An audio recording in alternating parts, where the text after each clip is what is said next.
તો એલએસી પર અત્યારે તણાવભરી સ્થિતિ છે, જેમાં ભારત અને ચીન વચ્ચે જે ઘર્ષણ થઈ રહ્યું છે તેમાં ભારતના 20 જેટલા જવાન શહીદ થયાના સમાચાર છે। બીજી બાજુ સૌથી મોટા સમાચાર ચીનના હેલિકોપ્ટર અત્યારે લાઇન ઓફ એક્ચ્યુઅલ કંટ્રોલ પર દેખાયા છે તેવા સમાચાર છે। અત્યાર સુધી સમાચાર હતા કે ભારતે પણ ચીનના સૈનિકોને માર્યા છે, જેમાં 43 જેટલા ચીનના સૈનિકો પણ માર્યા ગયા છે અને જે ભારતમાં 20 જેટલા જવાનો શહીદ થયા છે તેવા સમાચાર છે અને ભારતમાં જે જવાનો શહીદ થયા છે તેમનો આંકડો પણ વધી શકે છે। ગલવાન ઘાટીમાં જે ભારત અને ચીન વચ્ચે ઘર્ષણ થઈ રહ્યું છે તે સતત તણાવભર્યું બની રહ્યું છે।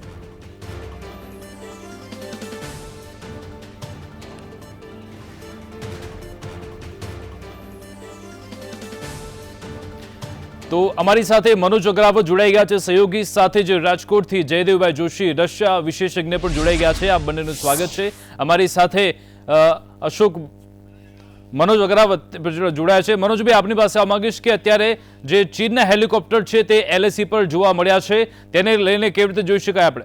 हालमां जे समाचार जे मळी रह्या छे के भारतीय जवान जे 20 शहीद थया छे तेनी सामे चीनी सैनिको 43 नो भारतीय सेनाए जे खात्मो बोलाव्यो छे तेने लईने परिस्थिति छे एक तंग बनी गई छे। एकदम भारतीय सेना साथे जे शरूआतमां कर्नलनी जे कक्षाए ने बादमां जनरल अने बादमां जे बंने सैन्य अधिकारीओ साथेनी जे वातचीत भारतीय जे रक्षा मंत्री वारंवार कर्या हता कि चीनी साथे एक बाजू सैन्य अने बीजी बाजू डिप्लोमेटिक रीते जे कामकाज चाली रह्युं छे अने बंने देश शांति इच्छे छे, परंतु चालक चीन हतुं तेना इरादाओ कंईक अलग हता, तेनी करतूतो कंई अलग हती अने कंईक भांगफोड़ करवानी जे मोटी जेनी मंशा हती। शरूआतमां पण हेलिकॉप्टर छे जे लद्दाख सेक्टरमां घुसी આવ્યા હતા, ભારતીય તેની સામે લડાકુ વિમાન સુકોઈ 30 ભારતીય સેનાએ ઉતાર્યું હતું, તેને કારણે ચીની સેનાએ પીછેહટ પણ કરી હતી। બધું પરિસ્થિતિ ગઈકાલે જે સોમવારે ડી એક્સેલેશનની જે પ્રક્રિયા હોય કે બંને સેનાએ પોતપોતાના ક્ષેત્રમાં પાછા ખસી જવું, જે પ્રમાણે સમજૂતી થઈ છે, બધું ચીની સેનાએ છેલ્લા એક મહિનાથી। मनोज, आपने अटका मांगी हमारी साथे रक्षा विशेषज्ञ अमृतभाई मकवाणा जोड़ाયેલા છે। जी सर, आपनी पासे जाणवा मांगीश के अत्यारे जे सेना छे ते अत्यारे जवाब तो आपी रही छे, परंतु जे तणावभर्यो माहोल छे ते सतत वधी रह्यो छे। भारतना 20 थी वधु जवानो शहीद थयाना समाचार छे। सामे भारते पण जवाब आपीने चीनना 43 सैनिकोने पण मार्या छे। आ मामले आपनुं शुं कहेवुं छे? मैं अपनी बात शुरू करने से पहले कर्नल अमृतलाल मकवाना के माध्यम से हमारे भारत देश के जो एक ऑफिसर, 2 जवान गत रात जो शहीद हुए हैं और आज की खबर के अनुसार जो 20 जवान शहीद हुए हैं उसको मैं श्रद्धा सुमन अर्पित करता हूं और सैल्यूट करता हूं भारत देश की तरफ से कि हमारे देश की आन बान शान को बचाने के लिए ये हमारे जवान शहीद हुए हैं और इसका मुंह तोड़ जवाब चाइना को दिया गया है। जिस प्रकार से समाचार हमें प्राप्त हुआ है उसके अनुसार 43 चाइनीज जवानों को मार गिराया है और आगे आने वाले समय में भी जिस प्रकार से हमारी भारत के साथ जुड़ी हुई तमाम जो बॉर्डर है, जम्मू कश्मीर से लेकर के सिक्किम तक 5 राज्यों में हमारी बॉर्डर यहाँ से पसार हो रही है।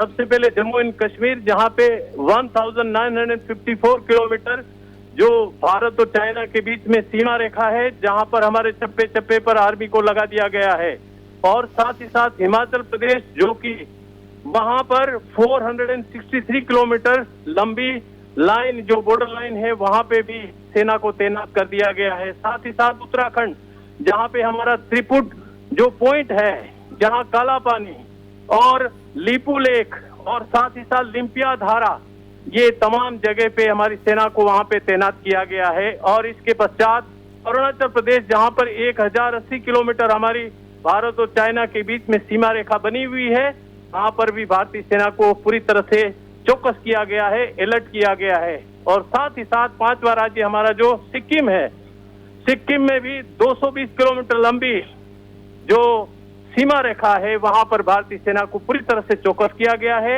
और तैनात किया गया है। साथ ही साथ हमारी पॉलिटिकल विल और भारतीय प्रधानमंत्री के द्वारा जिस प्रकार से आदेश दिया गया है, तो अगला एक्शन जो है उतना जबरदस्त एक्शन होगा कि पूरी दुनिया देखेगी कि भारत की क्या ताकत है, भारत के सैनिक किस प्रकार से कार्रवाई कर सकते हैं। वो आज जो चाइना में जिस प्रकार से एक महासंकट आया हुआ है, इस संकट से उबरने के लिए जिनपिंग इस तरीके की भारत के साथ, मंगोलिया के साथ, ताइवान के साथ और अलग अलग जितने भी पड़ोसी कंट्री पर अटैक करने जा रहा है, इसका मतलब ये है कि अपने देश की हालात को वो ठीक तरीके से हैंडल न करने के कारण और अपनी सत्ता गंवाने की नींव पर आने के कारण इस प्रकार का उन्होंने एक षड्यंत्र रचा है, जिसके द्वारा पड़ोसी देश के ऊपर दबाव बनाया जाए ताकि दुनिया का ध्यान वहां पे केंद्रित हो। तो ये इसका कारनामा किसी भी हालत में ठीक नहीं होगा। आज चाइना की हालत इतनी बद से बदतर हो चुकी है कि आज दुनिया का कोई भी देश चाइना का हाथ पकड़ने के लिए तैयार नहीं है। जिस प्रकार से अमेरिका जैसा देश चाइना के अंदर 2000 कंपनियों को वहां से शिफ्ट करके वो भारत के अंदर प्रस्थापित करना चाहता है, यूके की तमाम जितनी भी कंपनियां हैं वहां से उठा करके वो भारत जैसे प्रगतिशील देश के साथ मिलाना चाहता है। तो इससे आप देख सकते हैं कि भारत ने सामरिक दृष्टि से और कूटनीतिक दृष्टि से और आर्थिक दृष्टि से तमाम प्रकार का जो कार्रवाई चाइना के साथ अभी किया जाएगा। जिस प्रकार आज भारत और चाइना का जो व्यापार है वो 5 लाख करोड़ है, तो आगे आने वाले समय में हो सकता है व्यापार पर भी पाबंदी लगा दी जाए। और इसके साथ साथ आज भारतीय सेना 1962 का वो सेना नहीं है, आज जो 2020 की आधुनिक सेना है। भारत के तमाम जो हमारे वीर है, जो जाबाज सिपाही है, वो चाइना को मुंह तोड़ जवाब देने के लिए तैयार है। वो समय दूर नहीं है कि दुनिया के अंदर आज भारत की ताकत दुनिया देखेगी। बिल्कुल बिल्कुल सर शुक्रिया सर हमारे साथ जुड़ने के लिए। અમારી સાથે જયદેવભાઈ જોશી પણ જોડાયેલા છે, ડિફેન્સ એક્સપર્ટ। સર, આપની પાસે આવવા માંગીશ કે સૌપ્રથમ ભારતે ડિપ્લોમેટિક લેવલ પર વાતચીત કરવાની શરૂઆત કરી, ચાઇના સાથે ભારતે વાતચીત પણ કરી, પરંતુ જે ચાઇનાએ હરકત કરી છે અને જે આ ઘટના બની છે ત્યારબાદ ભારતનું સ્ટેન્ડ શું હોવું જોઈએ, ભારતે શું જવાબ આપવો જોઈએ? જી વિકાસ, આપના માધ્યમ અને આપણી ચેનલ સંદેશ ન્યૂઝના માધ્યમથી સર્વપ્રથમ જે કોઈ પણ શહીદ થયા છે તે શહીદોને શ્રદ્ધાંજલિ, તેમને સલામ અને એમના પરિવારોને આ શોક જીરવવા માટેની શક્તિ ભગવાન આપે તેવી પ્રાર્થના। ભારતની સ્ટ્રેટેજી આઇસોલેશનમાં ન હોવી જોઈએ। પહેલી વાત, આઇસોલેશન એટલે માત્ર ને માત્ર આપણે એમ કહેતા રહીએ કે અર્જુનને કહો ચડાવે બાણ, હવે યુદ્ધ એ જ કલ્યાણ, માત્ર સામરિક આનો જવાબ આપવો એ જ ન હોવો જોઈએ। ડિપ્લોમસી અને ફોરેન અફેર્સ મિનિસ્ટ્રીની વાત જો કરીએ તો આપણે યુએન માં જશું, ઇન્ટરનેશનલ કોર્ટ ઓફ જસ્ટિસમાં જઈએ કે ક્યાંય પણ જઈને દરવાજો ખટખટાવીએ, રાજદ્વારી પગલાઓ લઈએ તો એનું આજે ને આજે કે નજીકના ભવિષ્યમાં જવાબ મળશે, એનો આપણને સકારાત્મક પરિણામ મળશે તે માનવાને પણ કોઈ કારણ નથી। અને માત્ર ચાઇનાના સામાનનો બહિષ્કાર, તેના સાથે વેપાર બંધ કરવો એટલા માત્રથી પણ નહીં ચાલે, કારણ કે આપણે એ સ્વીકારવું જ રહ્યું કે ચાઇના એક સબળું રાષ્ટ્ર છે। એણે આપણી આસપાસ એક એવી ઝાડ રચી દીધી છે કે જેનાથી બચીને આપણે નીકળવાનું છે અને એનો પ્રત્યુત્તર આપવાનો છે। અહીંયા આ વાત કરીને હું જરા પણ ગભરામણમાં વાત કરું છું તેવું નથી, પણ જે એક બેઝિક પ્રિન્સિપલ છે મિલિટરીનો, અને અમે દરેક મિલિટરી કમાન્ડર આને ફોલો કરીએ એ છે કે never under estimate your enemy, તમારા દુશ્મનને ક્યારેય નબળો ના આંકવો જોઈએ।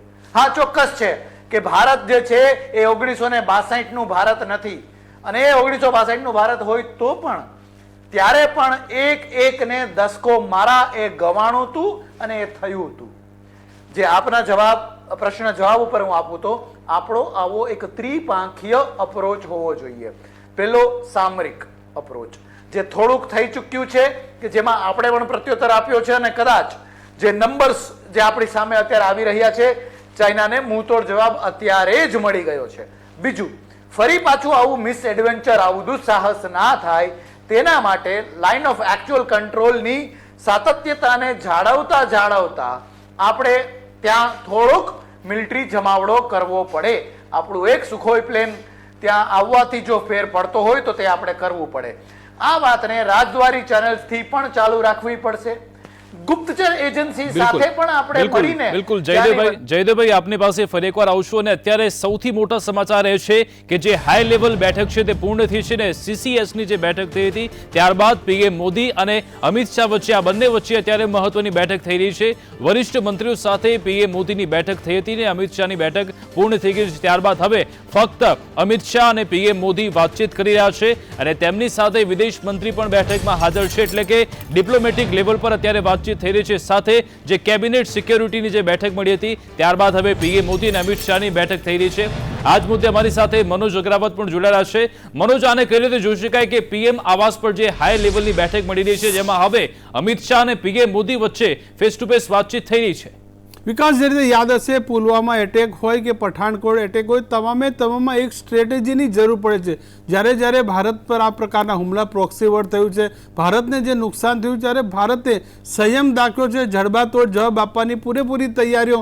ભારતની જે પહેલેથી ભારત કહેતું આવ્યું હતું રક્ષામંત્રી હોય ગૃહમંત્રી હોય કે ખુદ વડાપ્રધાન હોય તેઓ વારંવાર કહેતા હતા કે ભારત સામે જે પણ કોઈ આંખ ઉઠાવવાની હિંમત કરશે તો તેને જવાબ જરૂરથી મળશે ઈંટનો જવાબ પથ્થરથી જરૂરથી મળશે હા 1962નું ભારત નથી કારણ કે ભારતની જે છેલ્લા 10 વર્ષમાં જે છબી ઇન્ટરનેશનલ સ્તરે જે રીતે વધી છે જે રીતે લશ્કરી તાકાત તેમણે જે વધારી છે તમામ જે હાઈટેક શસ્ત્ર સરંજામ ખરીદ્યો છે તો આ તમામ પ્રકારની ભારતીય સેનાએ એક પૂરેપૂરી પહેલેથી તૈયાર છે અને હાલમાં જે પ્રમાણે ચીન હોય નેપાળ હોય પાકિસ્તાન હોય જે પ્રકારે પ્રોક્સી વોર લડી રહ્યા છે તેને લઈને પણ ભારતીય સેના છે તે પૂરેપૂરી એકદમ સતર્ક છે દરેક જે દેશની જે સ્ટ્રેટેજી છે તે પ્રમાણે પણ ભારતની સ્ટ્રેટેજી રહી છે અગાઉ પણ વાત કર્યું કે આ જે સમગ્ર જે મુદ્દો છે એપ્રિલ મહિનાથી ચાલ્યો છે એપ્રિલ મે અને જૂન એપ્રિલમાં જે સ્થિતિ હતી તેના કરતાં મેમાં સ્થિતિ વિપરીત હતી દરરોજ 300 થી 400 વાર ચીની સેનાએ ઘૂસણખોરી કરવાનો પ્રયત્ન કર્યો છે અને જ્યારે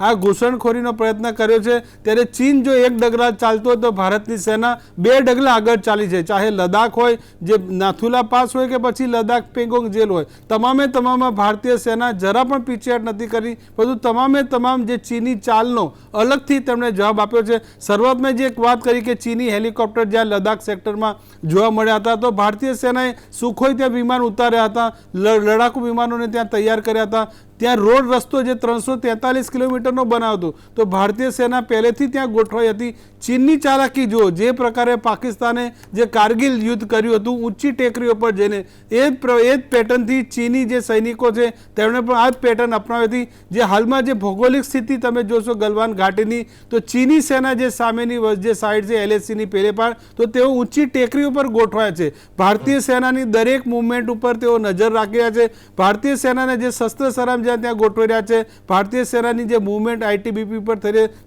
તમામ ઉપર ચીની સેના બાજ નજર રાખી રહી છે 343 કિલોમીટરનો રસ્તો ભૂતકાળમાં નહોતો બન્યો પરંતુ નરેન્દ્ર મોદીના શાસનમાં રસ્તો પૂર્ણ થયો છે ભારતીય સેના છેક જે BTP બોર્ડરની પાર છે ત્યાં ગોઠવાઈ ચૂકી છે આ જે ચીની સેનાના પેટમાં આ તેલ રેડાયું છે તેનો અવાજ છે વારંવાર જે વાત કહી હિંસક ઝડપ ચીની સેના અને ભારતીય સેના જે આમને સામને આવી રહી છે જે લાઈન એકચ્યુઅલ જે કંટ્રોલનો મામલો છે તો ત્યાં ભૌગોલિક સ્થિતિ છે કે સામે 2 કિલોમીટરનો જે રસ્તો છે તેને લઈને આ સૌથી મોટો વિવાદ ચાલી રહ્યો છે બિલકુલ જયદેવભાઈ આપની પાસે આવવા માંગીશ અત્યારે સમાચાર એ પણ છે કે જે ચીનના હેલિકોપ્ટર છે તે પણ LAC પર દેખાયા છે જો કે વાત એવી છે કે જે સૈનિકો છે જેમના શહીદ થયા છે ચીનના તેને લેવા માટે હેલિકોપ્ટર ગયા છે પરંતુ સવાલ એ છે કે શું આ આખી ઘટના ફક્ત ગલવાન જે ઘાટી છે ત્યાં સુધી સીમિત રહેશે કે પરિસ્થિતિ વધારે તંગ થઈ શકશે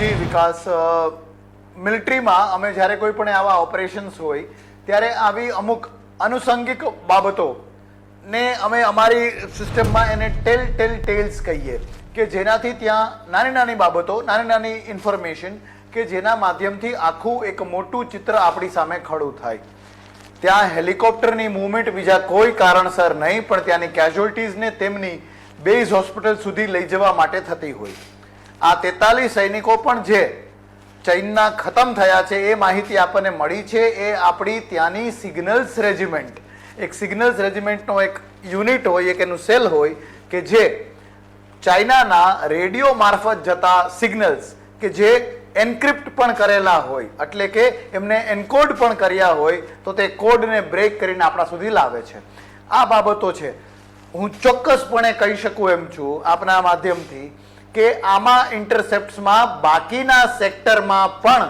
માત્ર ગલવાન ઘાટીમાં નહીં, બાકીના સેક્ટરમાં પણ શું મૂવમેન્ટ થઈ રહી છે તેના પર આપણી સિગ્નલ્સ રેજિમેન્ટ અને આપણું વાયરલેસ કમ્યુનિકેશન ચાપતી નજર રાખતું હશે. અને ચોક્કસપણે ચાઇનાએ હંમેશા માટે આ કર્યું છે. લદ્દાખથી માંડીને સિક્કિમ સુધી આ એક લાંબા પટ્ટા પર અલગ અલગ જગ્યાએ ભારતનું ધ્યાન વિકેન્દ્રિત કરી નાખવા માટે એક સાથે એ આવા સ્ટેન્ડ ઓફ કે આવા હિંસક અથડામણો કરે છે. અને ચોક્કસપણે આપણે તૈયાર રહેવું જોઈએ આના માટે. ચાઇના આવું દુસ્સાહસ કરશે જ એ માનવું રહ્યું. જો આપણો અહમ ગવાણો હોય આ દુષ્કર્મણથી, તો ચીન પણ એક આટલું જ મોટું સબળું રાષ્ટ્ર છે, એ પણ કંઈક આવું દુસ્સાહસ કરશે. એ કોઈ પણ દાંડી માથે બેડું એવું આપણું પાકિસ્તાન જેવું પાડોશી નથી. આ ખૂબ ખંધાઈ પૂર્વક, સ્ટ્રેટેજી પૂર્વક ચાલતું દેશ છે. એટલે આપણે આપણા બધા સેક્ટર્સમાં અલર્ટ રહેવું જોઈએ. બિલકુલ. મનોજભાઈ, આપની પાસે આવવા માંગીશ કે અત્યારે જે CCSની બેઠક મળી હતી તેમાં વિત્ત મંત્રી પણ હાજર હતા, સાથે રક્ષા મંત્રી પણ હાજર હતા, વિદેશ મંત્રી પણ હાજર હતા, ગૃહમંત્રી પણ હાજર હતા. આ તમામની બેઠક પૂર્ણ થઈ ગઈ છે ને ત્યારબાદ અમિત શાહ PM મોદીની બેઠક થઈ છે. આને શું સંકેત કહી શકાય?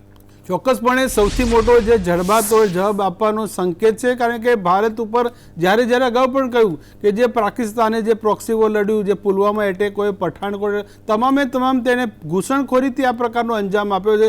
ભારતીય સેનાએ પહેલીવાર જે સર્જિકલ સ્ટ્રાઇક કરી હતી, બાદમાં એર સ્ટ્રાઇક કરી હતી, તમામમાં ભારત એ બતાવવા માંગે છે કે અમે જરા પણ ઉણા ઉતરવા માંગતા નથી અને આ પ્રકારના આતંકી હુમલાને જરા પણ સાંખી લે. એક જવાનોની જે બલિદાન છે તેનો હિસાબ અમે જરૂરથી લઈશું. તો તમે છેલ્લા સમયથી જોઈ રહ્યા છો. બીજી મહત્વ એ છે કે ચીનની સેના સાથે, ચીનના અધિકારીઓ સાથે જે વાટાઘાટો ચાલતી હતી શાંતિપૂર્ણ, જ્યારે આજે જે બીજી બેઠક જ્યારે પૂરી થઈ હતી વિદેશ મંત્રાલય, જે જયશંકર અને PM મોદી બાદ એક નિવેદન જે વિદેશ મંત્રાલયે આપ્યું હતું, આ નિવેદન એ હતું કે ચીની સેના આ જો પગલું ધારત તો રોકી શકત અને ભારત હંમેશા LACનું સન્માન કરવાનું માંગે છે. બંને દેશ આપસમાં આ પ્રકારનો સંબંધો છે જે વણસેલા છે તે સુધારી દેશે. ત્રીજા પક્ષની આમાં ભૂમિકા નથી. પરંતુ આ મામલો ત્યારે હતો કે જ્યારે 3 જવાન શહીદનો આંકડો જ આ માત્ર સેના પાસે આવતો. થોડા સમય પહેલા 34 જવાનો લાપતા હોવાનો પણ એક મેસેજ હતો, તે વહેતો થયો હતો.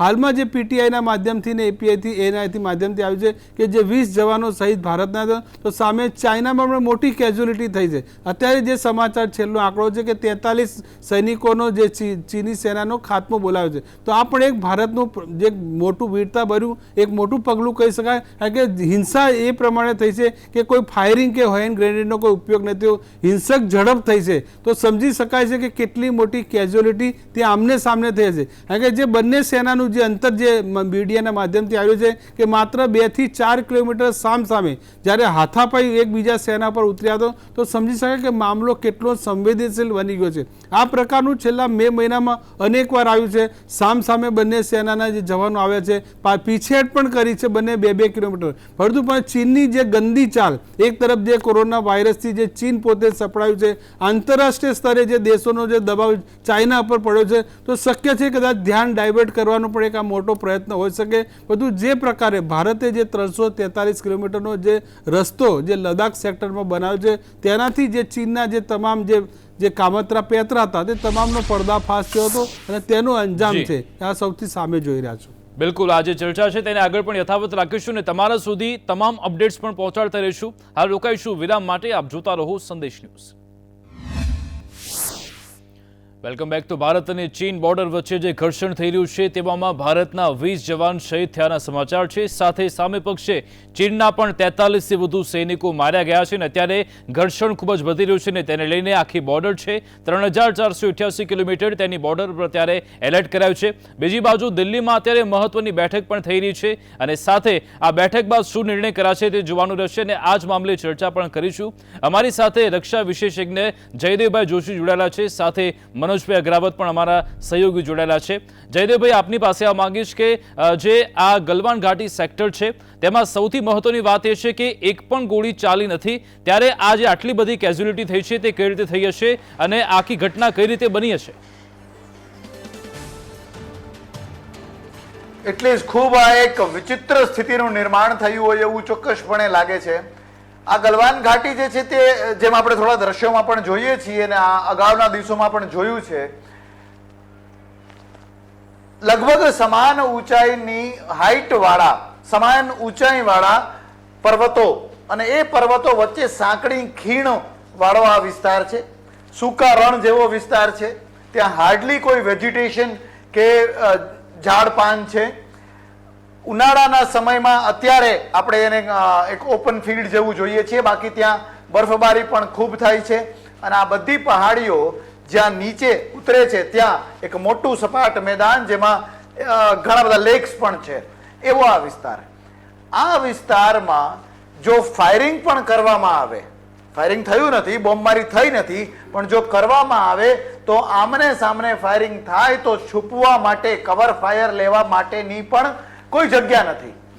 જે રીતના અમુક દ્રશ્યો આપણે જોઈએ છીએ અત્યારે જે તાજેતરમાં આવે છે એ, અને અથડામણો આવી જ્યારે થાય ત્યારે એનામાં ગુથ્થમ ગુથ્થેકી લડાઈ, CQB, close quarter combat, CQC એને કહેવામાં આવે, એટલે કે સાવ નજીકની લડાઈ કે જેમાં હાથથી કે પછી રાઇફલના બટથી એટલે કે એના પૂંઠની સાઈડથી કે પછી રાઇફલની આગળ લાગેલા એક છરા જેવા સંગીન આના દ્વારા કંઈક થતું હોય, આને ક્લોઝ ક્વાર્ટર કોમ્બેટની બેટલ કહેવાય. આવું જો કંઈક આવા મોટા સપાટ મેદાનમાં આટલી મોટી સંખ્યામાં સૈનિકો દ્વારા થાય, કહેવામાં આવી રહ્યું છે કે લગભગ ચાઇનાના 800 જેટલા સૈનિકો અને આપણા 800 થી 1200 જેટલા સૈનિકો હતા. તો આ સૈનિકો એક સીમામાં વચ્ચે અંતર હોય એવી રીતે એમની પોસ્ટ હોય. આટલી મોટો જમાવડો એકદમ લોહિયાળ એવી આ ક્લોઝ ક્વાર્ટર કોમ્બેટ બેટલ થઈ હોય તો જ આટલા લોકોનો જીવ જાય એ તરફના ચોક્કસ ઈશારાઓ ચિંધે છે. શનિવારે સૂર્યાસ્ત પછી જ, ત્યાં સૂર્યાસ્ત ઘણો વહેલો થાય છે, વર્ષના આ સમયમાં પણ ત્યાં સાંજે 4, 4:30 આસપાસ સૂર્યાસ્ત થઈ ગયો હોય, ત્યારથી માંડીને મંગળવાર એટલે કે આજે સવાર સુધીમાં આ લડાઈ ચાલી. નાની નાની છીટપૂટ ઘટનાઓ ઘણી થઈ હશે, એક અટેક પછી કાઉન્ટર અટેક અને એને અલગ અલગ સેક્ટરમાં પણ આ અટેક થયા હશે, એટલે કે એક મોટા વિસ્તારમાં 4-5 નાની મોટી છીટપૂટ લડાઈઓ લડાણી હશે તેવું હું મારા આવા વિસ્તારમાં આર્મીના પોસ્ટિંગના અનુભવના આધારે કહી શકું. બિલકુલ, અમારી સાથે મનોજ પણ જોડાયેલા છે. મનોજ, આપની પાસે આવવા માંગીશ કે આ સમગ્ર ઘટના વચ્ચે એ બાબત પણ સત્ય છે કે આપણા 20થી વધુ જવાનો શહીદ પણ થયા છે અને સંદેશ ન્યૂઝ પણ તેમને શ્રદ્ધાંજલિ અર્પિત કરે છે, ત્યારે જે શહીદ છે તેમના પરિવારજનોનું શું કહેવું છે અને શું પ્રતિક્રિયા આવી રહી છે? जी સૌથી પહેલી જો મોટી પ્રતિક્રિયાની વાત કરીએ કે આ જે માં છે તેના પર જેટલી આપણે સલામ કરીએ તેટલી ઓછી છે. જે સંતોષ બાબુ કર્નલ જે શહીદ થયા છે તેની માતાએ મેસેજ આપ્યો છે કે મારો દીકરો મેં ગુમાવ્યો છે પરંતુ મને ગર્વ છે કે પોતાના દેશ માટે બલિદાની આપી છે. આ તેની કર્નલ સંતોષ બાબુની માતા છે, તેનો વિડીયો અત્યારે જે કહી રહ્યા છે તેમાં પોતે દુઃખ વ્યક્ત કરી રહ્યા છે, પોતે સાથે સાથે પોતે ગર્વ પણ મહેસૂસ કરી રહ્યા છે કે જે આ મારો જે દીકરો છે સંતોષ બાબુ તે દેશ માટે શહીદ થયો છે અને દેશ માટે તેણે બલિદાની આપી છે. તો જ્યાં સુધી આવી માતા ભારતમાં છે ત્યાં સુધી આ માના લાલનો વાળ પર કોઈ વાંકો નથી કરી શકવાનું સમજી શકાય છે. આ સંતોષ બાબુ જે આજે 3 જવાન જે શહીદ થયા હતા તેમાં એક હવલદાર પલાની હતા, બીજા જે કેપ્ટન કર્નલ સંતોષ બાબુ હતા અને 3 જે જવાન શહીદ તેમાં કર્નલ જે ઓફિસર છે તેની માતાએ આ વિડીયો જે બહાર પાડ્યો છે તેમાં પોતે કહી રહ્યા છે કે પોતાને જે દીકરો ગુમાવ્યો છે દુઃખ જરૂરથી છે પરંતુ સૌથી મોટું તેને ગર્વ પણ છે કે પોતાના દેશ માટે તેને કુરબાની આપી છે. તો સમજી શકાય છે કે ભારતીય જવાનોનું તો મોરલ સૌથી ઊંચું છે, બધું તેમની માતા તેમનું પરિવારનું મોરલ પણ સૌથી મોટું ઊંચું છે. જ્યારે ભારતીય જવાનોની શહીદીની વાત આવે છે ત્યારે તેમના પરિવારોને તમે સાંભળશો તો આપણો જે છાતી છે ગદગદ ને જરૂરથી એક સુરતન આપણને ઉપડે છે કે પોતે પરિવાર કહે છે એક દીકરો ગયો તો અમે બીજા દીકરાને પણ ફોજમાં મોકલવા તૈયાર છે અને અનેક પરિવારો આ પ્રકારે ફોજમાં તેઓ મોકલી પણ રહ્યા છે. તો આ પ્રકારની જે ચીનની અવળચંડાઈ છે, જે કરતૂત છે, જે નાપાક હરકત છે તેનો ભારતીય સેના ભારતીય સરકાર છે જરૂરથી જવાબ આપશે. બધું જે રીતે આ સ્ટ્રેટેજી તેને ઘડવાની જરૂર છે, જે પ્રમાણે પાકિસ્તાન સામે જે ભારતે સ્ટ્રેટેજી ઘડી હતી તે પણ તમે અત્યારે પરિણામ જોઈ શકો છો કે પાકિસ્તાનને આખા વિશ્વ સ્તરે એકલું પાડી દીધું, તેમાં ભારત સફળ થયું. કૂટનીતિ બાબતમાં પણ ભારત અવ્વલ રહ્યું. પાકિસ્તાનની અત્યારે સ્થિતિ સમજી શકો છો કે અમેરિકા તરફથી જે સહાય મળતી હતી તે પણ બંધ કરી દીધી છે. બીજું પાકિસ્તાન જ્યારે પ્રોક્સી વોર લડીને ભારત ઉપર આતંકી હુમલા કર્યા તો ભારતીય સેનાએ તેનો જડબાતોડ જવાબ આપ્યો. તેની બે જે સર્જિકલ સ્ટ્રાઇક પણ અત્યારે જે ગવા છે, તો ચીન સામે પણ આ પ્રકારનો સમય જે આવી ગયો છે જરૂરથી બધું ચીનને પણ જે રીતે પાકિસ્તાનને સમગ્ર વિશ્વમાં એકલું પાડ્યું, તો તેને પણ કઈ રીતે એકલું પાડે એક આ રણનીતિ છે. બિલકુલ, અત્યારે જે પરિવારજનો છે તેમના દ્રશ્યો પણ આવી રહ્યા છે, દરેકના લોકોના જે આંખમાં આંસુ પણ જોવા મળી રહ્યા છે.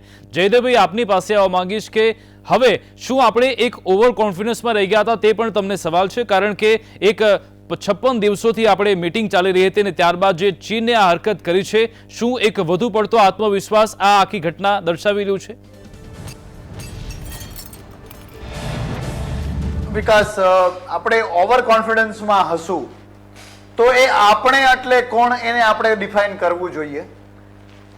મેં આવી ટુકડીઓનું નેતૃત્વ કર્યું હોય, આવી જગ્યાઓ પર પોસ્ટેડ છું, એ બધા આધારે અને ભારતીય સેનાની ત્રણેય પાંખોમાં જે ટ્રેનિંગ આપવામાં આવે છે એના આધારે આપને કહું તો દુનિયામાં, દેશમાં જે કંઈ પણ એ વાત થતી હોય, વાટાઘાટો થતી હોય, ઇવન મિલિટરીના જનરલ લેવલની ફ્લેગ મીટિંગ થતી હોય, તો પણ જે તે પોસ્ટના પોસ્ટ કમાન્ડર બને ત્યાં સુધી આ બધી બાબતોથી પોતાની જાતને આ ઉન્માદથી, આ ઉત્સાહથી, આવા ખોખલા કોન્ફિડન્સ જો પણ હોય તો તેનાથી દૂર રાખતા હોય છે. એટલે કદાચ એવું બની શકે કે ભારતનો, આપણા કોઈ તમારા મારા જેવો અત્યારે કોઈ શહેરમાં, નગરમાં વસતો નાગરિક કોન્ફિડન્ટ હોય, પણ સૈનિક તો એની પોસ્ટ ઉપર દુશ્મનને પૂરતું માન આપીને, એની તાકાતને માન આપીને પોતાની જાતને વધુ ને વધુ કસીને તૈયાર જ રહેતો હશે. એટલે ઓવર કોન્ફિડન્ટ હોવાનું કદાચ હું નથી માનતો કે એવું તો ના જ બને. એક એવું ચોક્કસ બની શકે કે પીઠમાં ખંજર ભોંકવાનું કામ માત્ર ચાઇનાની રાજનીતિને, ત્યાંના રાજનેતાઓએ નહીં પણ ત્યાંના મિલિટરીના નેતાઓએ પણ કર્યું છે, એ ચોક્કસપણે કહેવું પડે. અને એમાં આપણા મિલિટરી જનરલ્સને પણ એ લોકો ચકમો આપવામાં સક્સેસફુલ થયા એવું કહી શકાય. બિલકુલ સર, અને મિલિટરી જે પ્રમાણે ચોક્કસથી ઓવર કોન્ફિડન્સમાં નહીં હોય, પરંતુ જે સરકાર છે તે કદાચ ઓવર કોન્ફિડન્સમાં હોઈ શકે છે. આપ અમારી સાથે જોડાયા તે બદલ આપનો ખૂબ ખૂબ આભાર. મનોજ, આપનો પણ ખૂબ ખૂબ આભાર.